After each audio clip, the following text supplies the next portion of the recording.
اعوذ باللہ من الشیطان اللعین الرجیم یا ایھا الذین آمنوا لا تتخذوا آباءکم واخوانکم اولیاء ان استحبوا الکفر علی الایمان ومن یتولہم منکم فاولئک هم الظالمون صدق اللہ العلی العظیم۔ السلام علیکم ورحمۃ اللہ وبرکاتہ۔ اللہ تبارک و تعالیٰ کا شکر ہے کہ ابھی میں نے سورہ توبہ کی آیت نمبر 23 کی تلاوت کا شرف حاصل کیا۔ اس کا ترجمہ یہ ہے: اے ایمان لانے والو، اپنے باپ دادا اور بھائیوں کو بھی اپنا سرپرست، رفیق اور حامی مت بناؤ۔ اگر وہ کفر کو ایمان کے مقابلے میں پسند کریں اور تم میں سے جو کوئی بھی انہیں اپنا سرپرست، رفیق یا حامی بنائے یا محبت رکھے گا تو وہی لوگ ظالم ہوں گے۔ عزیزان محترم، اگر انسان کو معرفت نہ ہو کہ ہمیں کس کا ساتھ دینا ہے اور کس کا ساتھ نہیں دینا ہے تو وہ دنیا میں گمراہ ہو سکتا ہے۔ اسی لیے خدا نے اپنے بندوں کی ہدایت کے لیے انبیاء کو بھیجا، یعنی خدا کی خاص ہدایت انبیاء کے لیے مخصوص ہے۔ جیسا کہ سورہ مبارکہ انعام کی آیت نمبر 88 میں ارشاد ہوتا ہے: ذالک ھدی اللہ یہدی بہ من یشاء من عبادہ۔ یہ خدا کی عطا کردہ ہدایت ہے، وہ اپنے بندوں میں جس کو چاہتا ہے عطا کرتا ہے۔ تو انبیاء کا وجود لوگوں کے لیے نعمت ہے۔ یہ بھی سورہ مبارکہ مائدہ کی آیت نمبر 20 میں ارشاد ہوتا ہے: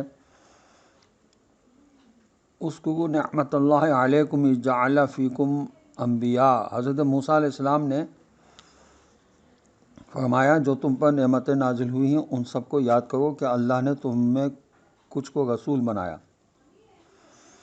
انسان میں سے بہترین اور اچھے انسان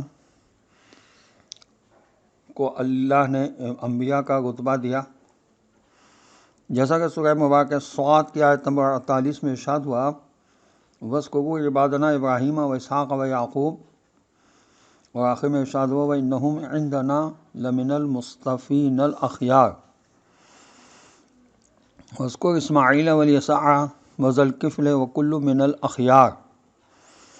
میرے بندوں ابراہیم، اسحاق، یعقوب علیہ السلام کو یاد کرو کہ وہ ہمارے نزدیک منتخب شدہ اور نیک افراد میں سے تھے، اور اسماعیل، الیسع، ذوالکفل علیہ السلام کو یاد کرو کہ وہ سب کے سب نیک بندے تھے۔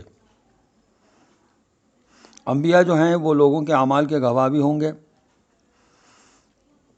سورہ نحل کی آیت نمبر 89 میں ارشاد ہوا: وَيَوْمَ نَبْعَثُ فِي كُلِّ أُمَّةٍ شَهِيدًا عَلَيْهِمْ مِنْ أَنفُسِهِمْ وَجِئْنَا بِكَ شَهِيدًا عَلَىٰ هَؤُلَاءِ۔ ایک دن ہم ہر امت سے ایک گواہ اٹھائیں گے جو خود انہی میں سے ہوں گے، اور آپ کو ان سب پر گواہ بنائیں گے۔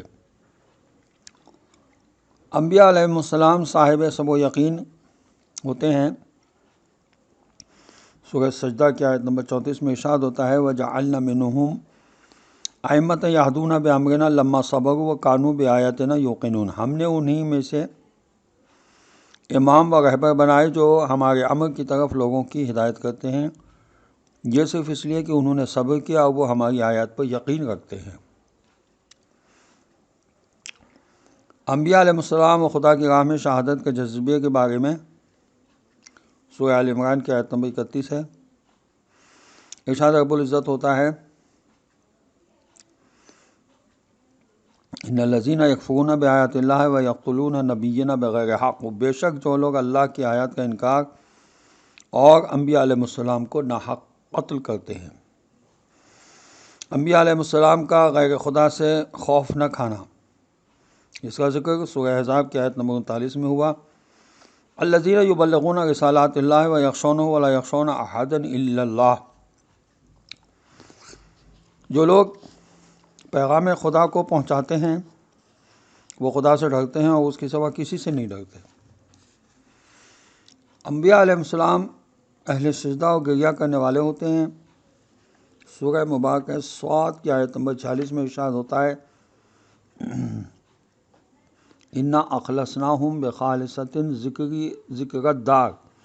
ہم نے انہیں بنایا تاکہ لوگوں کو روز آخرت کی یاد دلائیں۔ وآخر دعوانا ان الحمد للہ رب العالمین۔ السلام علیکم ورحمۃ اللہ وبرکاتہ۔